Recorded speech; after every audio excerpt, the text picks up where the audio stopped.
Doctors of Reddit, what is something that you wish everyone knew about their body? You need some kind of exercise. Doesn't matter how you feel right now, sitting for 12 to 16 hours a day will have negative consequences. That administering CPR compressions ASAP is one of the greatest indicators of successful outcomes. Had a guy roll in post-torsade arrest. The guy behind him at the DMV when he went down was an ICU nurse who started compressions within seconds and got the AED attached. Patient came in talking with his only complaint being chest pain from the compressions. I wouldn't have believed it if the medics hadn't given me the rhythm strip. You often will feel normal even with high blood pressure. It's often found incidentally. So don't wait until it gives you symptoms you don't want to go through. Edit, to all those wondering how to figure out if it's asymptomatic. Get checked at least once a year if you're over 35 years, there's no other way. Edit 2, thank you for the silver and gold kind strangers. Don't do DIY surgery or hold off on reporting things that are obvious warning signs. Don't be the guy who tried to remove his skin cancer with a knife. Doctors hate him. They really do. See how he removed skin cancer with nothing but a box knife. Oh, that one weird old trick. This is going to sound really basic, but I wish my patients would know what meds they are on when they come to the hospital. At least once a day comes somebody in who goes, yeah, I take 8 pills in the morning, 3 in the evening, and 4 at lunch, but don't ask me which. You're a doctor, you should know. I beg of you, before going to a doctor that has never seen you before, write your meds, doses and all on a piece of paper. Edit, I was on shift and just now noticed that this blew up. Just to clarify, I work in Germany on the internal medicine ward. I can only see patients' record if they were in my hospital or in the neighboring hospital, otherwise I have to call their family doc, who may or may not be at all times available. I mostly just send a family member home to bring the goodies bag so that we can go over them, but as you can imagine, that takes a lot of time. Thank you for the silvers. I shall treasure them forever. Your kidneys and liver cheerfully do all the toxin elimination you'll ever need. Cleanses and other detoxifying products are bullshit woo and a waste of money. The people who sell them are predators who only care about your money becoming theirs.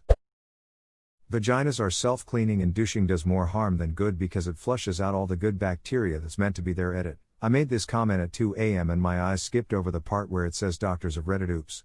I'm not a doctor, just a person with a vagina who's tired of all the unhealthy vaginal misconceptions. Also, when you go to wash down there, use soap without fragrance and clean just the outside. Kinda similar to how full water changes on your aquarium remove most of the good nitrifying bacteria in there and thus should be avoided. Till the vagina is basically an aquarium. Edit, first off, wow. I was not expecting this to blow up overnight, so thanks for the coinage. Second, yes, I know that most of your good bacteria is in your substrate and on your decor and your filter media, but that wouldn't be as funny. Even still, you're not doing 100% water changes every week, are you? And lastly, for everyone commenting, that's why it smells fishy, lol no. If you are taking proper care of your aquarium, it should smell like clean water and happiness. Same for that other thing, probably. My phone is acting up, so if this has already been posted I apologize, but women, please do not use soap or douching products inside your vagina. It has a delicate pH balance and this is how you get yeast infections. Wash your labia, but do not clean internally. The vagina is self-cleaning just like your eyeballs. Do you wash your eyeballs? No. Do you wash your face? Yes. The vagina is self-cleaning, just like your eyeballs. Do you wash your eyeballs? No. This is a great way to explain it. How to check for skin cancer. If you see any moles or anything that are A. asymmetrical, B. border, odd borders, like they're jagged or something, C. color, different colors, D. diameter, grows, E. evolves, go get it checked out. It might be skin cancer. Where the orifice each gender urinates through really is. Antibiotics are not some magic cure for every pain in your body, nor for the flu or common cold.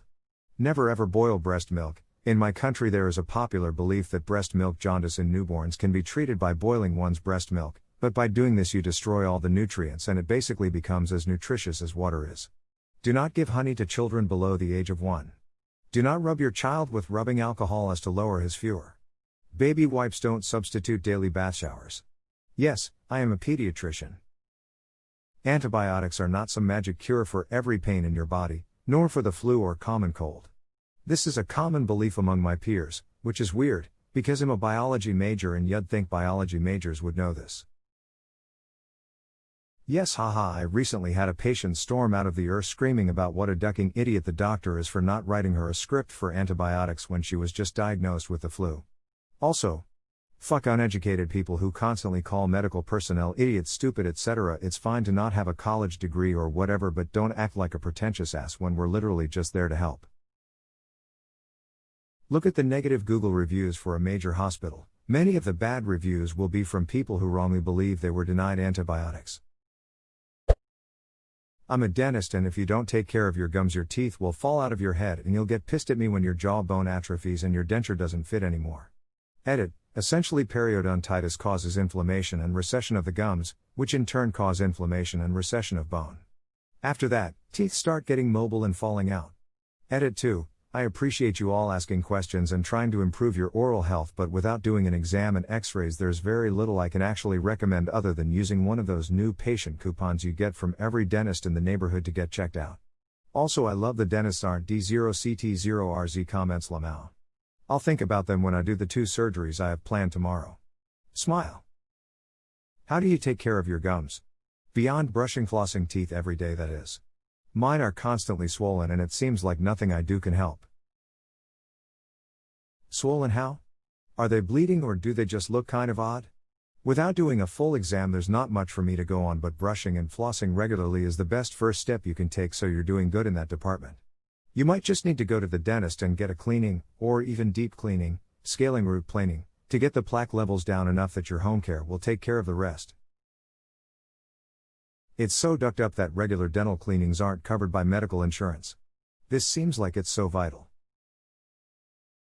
They are considered luxury bones, so you need a special kind of insurance for it. That they only have one and their behavior now, drinking, smoking, not taking medicine or whatever, will impact their life quality and expectancy. Sounds logical, but very few patients really realize it. I'm a vet, but I'm sure some doctors will have come across this too. Amputated limbs do not grow back.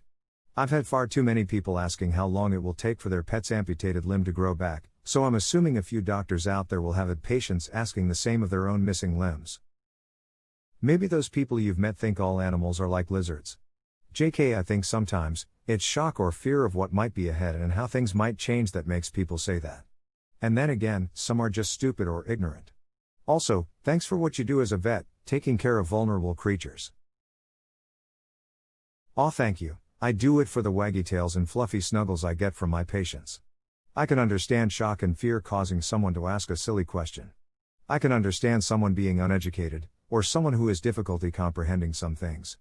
Those things I can usually recognize, and I'll do my best to talk the person through the situation and make sure they know what's going on with their beloved fur baby. But some people are just ignorant for the sake of it, and it's like explaining something to a brick. I had one lady, who came across as intelligent and well-to-do, plus she was wearing an ID card that said she was a teacher at a local high school, and when I explained to her that the best option for her dog, who had been having ongoing treatment with me so she was well aware the dog was ill, was to amputate its leg. She agreed. We talked treatment and likely prognosis, post-surgery recovery plans, pain meds, costs and payment options, and then she asked how long will it take for the leg to grow back.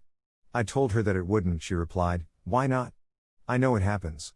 You guys must have a treatment for that." I thought she must mean a prosthetic or an implant. Nope, she meant the actual flesh and bone leg growing back, as if her border collie had the regenerative abilities of an axolotl. My mom knew someone when she was younger that got their leg amputated. He asked the doctor if he watered his stump would the leg grow back. Seems like he would fit in the shock category.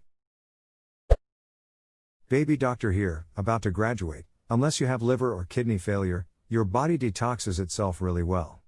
Don't get scammed by these detox teas and whatever. Edit. I mean that I'm a baby cause I'm just starting out, not that I'm a doctor of babies, just to be clear. I won't specialize for a while yet. Can we put this on the front page of everything that bold wasn't necessary but much appreciated? Keep fighting the good fight and trust that your doctor knows more than you. If it sounds too easy, it probably is.